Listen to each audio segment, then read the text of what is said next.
Aku berkata kepada kamu, kasihilah orang-orang, bahkan orang yang membenci kamu. Mintalah berkat bagi orang-orang yang mengutuk kamu. Walaupun kita dikutuk, Bang, tapi kita tetap memberkati mereka. Beda jauh, Bang, dengan ajaran Yesus. Makanya, Bang, kita itu harus seperti Yesus. Menjadikan Yesus sebagai suri tauladan kita. Contohnya, jadi Tuhan, jadi Tuhan kita.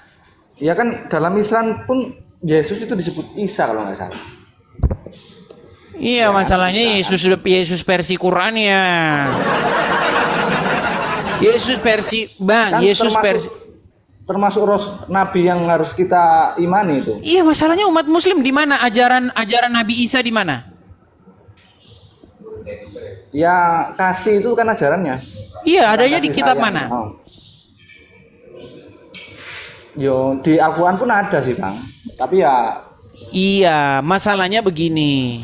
Kalau betul-betul Abang ingin memperdalam ajaran Yesus, maka bacalah Injil, karena Al-Quran memerintahkan bahwasanya disuruh beriman kepada kitab-kitab sebelumnya, yaitu Taurat dan Injil, karena di dalamnya terdapat petunjuk dan cahaya. Begitu. Berarti masih sama sih. Kalau konsep surga neraka gimana? Ya baik, kita kaji secara ini ya, akademis ya, karena kita jangan mengkaji secara dogma. Dogma. Oke, jadi gini, neraka itu juga bahasanya Hindu. Orang Hindu punya, bahasa Sanskerta punya. Sebenarnya tidak ada kata neraka di dalam Bible maupun di dalam Quran. Nah, kata neraka itu sebenarnya berasal dari Bang, sebuah tempat di Yerusalem. Ya. Jadi umat muslim jangan halu, neraka itu udah gini. Jadi di Israel ada tempat namanya itu lembah milik keluarga Hinom. Coba Abang tenangkan dulu kamera biar saya nggak pusing. Nah, gini. Jadi ada orang Israel atau orang Ibrani, orang Yahudi, dia itu keluarganya Hinom. Nah, keluarga Hinom ini dia punya sebuah lembah. Nah, di dalam bahasa Ibraninya Gehinom. Nah, Gehinom itu maksudnya, itu maksudnya lembah, cekungan begitu. Lembah, Gehinom, Ben Hinom. Lembah milik keluarga anak-anaknya Hinom. Nah, dulu di Israel lembah itu dipakai sebagai lembah pembantaian. Lembah pembantaian, lembah pembuangan sampah, pokoknya lembah yang mengerikan. Dulu orang-orang non Yahudi atau penduduk asli negeri itu, orang Kanaan, mereka itu membakar anak-anak bayi mereka kepada dewa Moloch di situ, di tempat itu. Jadi mereka melakukan ritual pembakaran bayi kepada dewa Moloch mereka. Nah, oleh orang Israel, ketika Israel datang menduduki bangsa itu, menjadikannya tanah mereka, tempat ibadah mereka, tempat ritual penyembahan Moloch itu dinajiskan oleh Israel sebagai tempat pembuangan sampah. Ya kan? Dan juga pernah dijadikan tempat pembantaian.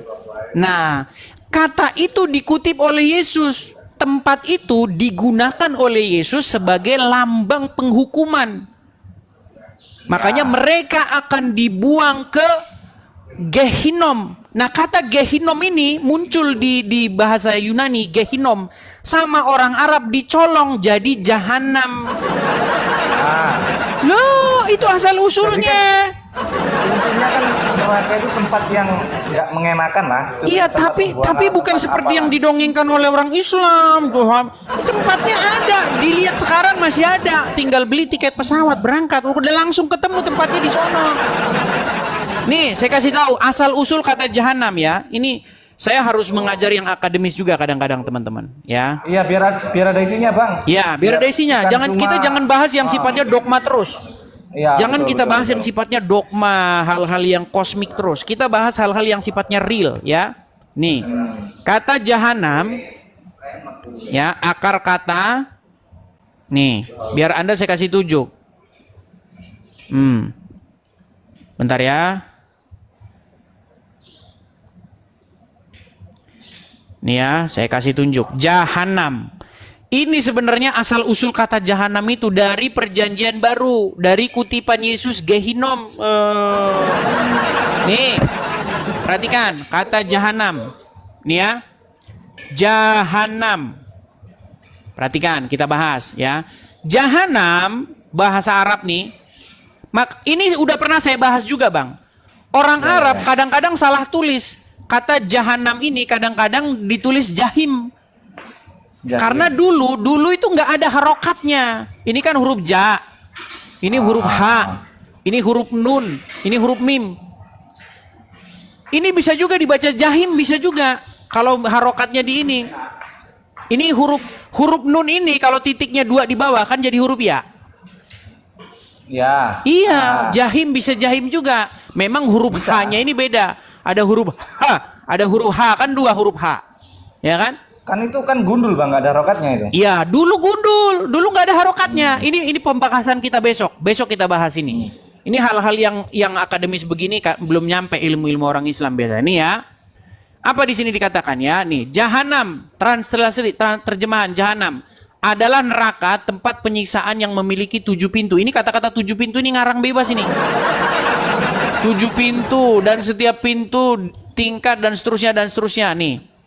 Nih, etimologi, perhatikan. Nih, jahanam berasal dari kata jahanam nih. Akar huruf JHM memiliki banyak arti. Salah satunya adalah nih. Ini kajian-kajian dogma. Tapi kalau kita mengkaji secara etimologis, kata ini sebenarnya tidak berasal dari kata ini.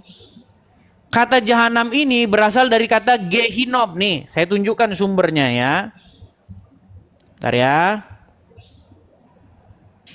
Sekali-kali kita harus teman-teman ya. Nih Bang, ini sayangnya bahasa Inggris ya. Mau saya terjemahin Bang? Nih. Boleh. Nih Gehenna, nih kata Gehenna ini atau Gehinom Hebrew. Ben Hinnom. A valley of Hinnom. Ini lembah dari Hinnom. Ya. Adalah satu tempat yang di dalam Bible seperti yang saya ceritakan tadi. Ini tempatnya itu ada ini. Ya. Nih, Gehinom, tempat pembuangan sekarang tempat pembuangan sampah. Nah, etimologi nih. Nih, secara etimologi akar katanya berasal dari ini. Dari Valley of Son of Hinnom. Lembah milik keluarga anak-anak Hinnom. Nih. The name Gehenna derives turunan dari bahasa Yunani nih, Koine Greek yang ditemukan dari bahasa di dalam Perjanjian Baru. Nih. Ini asal usulnya dari Bible. Jadi kata jahanam itu berasal dari istilah Bible. Makanya kalau abang belajar Quran, ditarik tafsir-tafsir, itu kata jahanam itu masuk ke dalam kata-kata mustaribah. Bahasa-bahasa yang diambil dari kitab-kitab terdahulu. Masalahnya umat muslim tuh udah langsung anti kalau disuruh sekolah kayak begini. Mereka lebih seneng baca ini tausiah nih. Ya, iya. Kan orang-orang yang malas berpikir sih sebenarnya Bang. Rata-rata kan cuma yang dipelajari tentang pahala sama dosa aja kan. Padahal itu kan hal yang dipercaya, itu kan hal yang nggak bisa dibuktikan. Iya, maksud saya seperti itu Bang. Artinya kadang-kadang kalau kita debat dogma, kita itu debat kusir yang nggak ada isinya. Seperti debat 2 anak SD yang ribut mengenai bapak siapa yang hebat. Ya kan? Zaman kita SD kan gitu. Betul, bapak saya yang hebat. Hebatin bapak saya, itu debat kusir. Tapi kalau kita kembali kepada fakta-fakta yang betul-betul realitas, maka kita nanti akan punya penggaris yang akan kita gunakan bersama-sama sebagai kebenaran. Iya, karena kebenaran itu menurut saya kebenaran itu apa ya? Milik kepala masing-masing. Ya, kalau kebenarannya bersifat yang kebenaran dogma, kebenaran yang Dogma. subjektif. Kita jangan membahas kebenaran yang sifatnya subjektif. Melihat Tapi kita dari harus, sejarah kan, Bang. iya, kita harus kembali kepada Semua fakta, ya. realita. Semua nabi yang muncul pada zamannya itu pasti dimusuhi umat sebelumnya. Setuju nggak? Ya, tetapi kita bukan bahas itu, Bang. Kita bahas mengenai apakah benar bahwa kosakata itu diambil dari kitab-kitab terdahulu, tetapi orang Islam membuat definisi baru yang ngarang bebas. Iya, banyak loh. Injil, apa itu Injil? Kenapa kok kitabnya dikasih nama Injil? Coba umat muslim ditanya, pusing 7 keliling, Bang. Injil itu berasal dari bahasa Yunani juga, dari dua suku kata, eu dan angelion. Jadi evangelion dalam bahasa Arab jadi Injil. Artinya berita gembira. Apa berita gembira? Berita gembira bahwa Sang Mesias, the Messiah, telah datang. Mesaya itu kan bahasa itu, Bang. Bahasa Ibrani. bahasanya orang Ibrani kan? Iya, the Messiah itu, Mesiah itu dicolong juga sama orang Islam jadi Al-Masih. Jadi Hamasiah itu jadi Al-Masih. Cuman orang Islam kan males belajar gitu. Ketika umat muslim mereka mengembalikan pengertian-pengertian itu sesuai dengan dari mana kosakata itu berasal, maka diskusi kita sebenarnya tinggal satu langkah lagi. Kan muslim kan bikin definisi sendiri. Israel apa artinya? Mengusap. Mengusap dari Hong Kong. Al-Masih. Apa arti Al-Masih? Mengusap. Lu pikir tukang pijit tapi tukang urut tuh gimana? Hamasiah tuh. Istilah-istilah itu banyak, Bang. Terus istilah mana, wasalwa. Ada kan dalam Quran? Apa mana itu? Itu juga istilah-istilah yang diambil dari kitab-kitab terdahulu. Cuman umat muslim langsung alergi. Dengar Injil dengan Taurat. Ih, kafir. Kafir. Gimana? Nggak tahu kafir itu apa sebenarnya, Bang? Kafir itu apa sih sebenarnya? Ya, itu juga ada kajian khusus nanti, Bang. Tapi kapan-kapan lah.